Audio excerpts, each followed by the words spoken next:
Suara ayam jantan di kejauhan terdengar saling bersautan. Si kakak membuka matanya perlahan. Tubuhnya masih terasa berat, namun jam dinding sudah menunjukkan pukul 4 lewat 55 menit.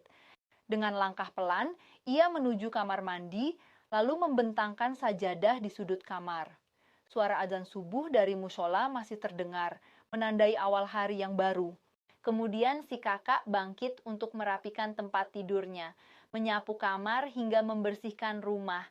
Setelah ia mandi dan mengenakan seragam yang rapi, ia segera menuju dapur. Si kakak sarapan dengan cepat lalu bergegas pamit untuk berangkat ke sekolah. Jalanan pagi terasa sejuk, ia melintasi jalanan kecil menuju sekolah, melintasi sawah yang berembun dan masyarakat sekitar. Pelajaran pertama yang sangat menuntut fokus.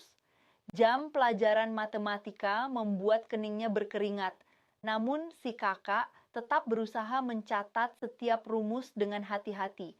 Menjelang tengah hari, suara azan zuhur dari mushola sekolah menggema. Ia menutup bukunya, lalu berjalan menuju mushola bersama teman-teman sekelasnya. Pelajaran siang berlanjut hingga pukul 2. Sinar matahari semakin menyengat, membuat seragam lembek oleh keringat. Setelah bel terakhir berbunyi, ia pulang dan menembus teriknya jalanan yang mulai ramai oleh anak-anak sekolah.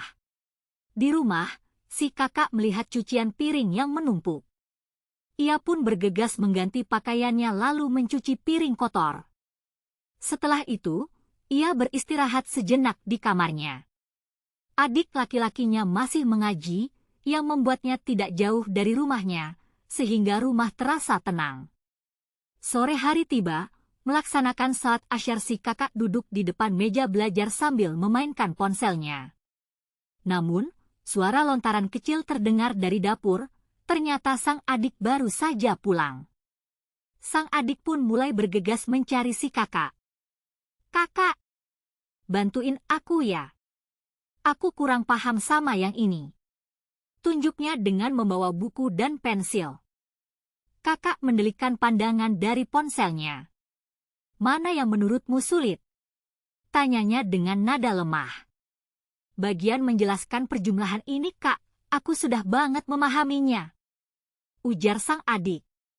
Si kakak menjeratkan dengan teliti pada materi yang adiknya kurang paham. Walaupun ini adalah puncak kelelahan pada kesehariannya, namun semua terbayar dengan semangat belajar sang adik. Ketika senja datang, warna langit berubah menjadi jingga. Suara azan maghrib terdengar di musola samping rumah. Setelah salat, ia membantu ibu menyiapkan makanan untuk makan malam. Makanan disantap nikmat dengan rasa hangat kekeluargaan. Setelah mencuci piring, ia kembali ke kamar dan melihat buku ekonomi dan geografi sudah terbuka. Di luar angin malam bertiup pelan membuat gorden kamarnya bergoyang. Kalian catatan sudah selesai, ia segera salat isya agar tidak tertunda lagi. Jam terus berputar, mata si kakak mulai berat. Sebelum memejamkan mata, ia berdoa memohon agar esok hari diberi kekuatan untuk terus melangkah.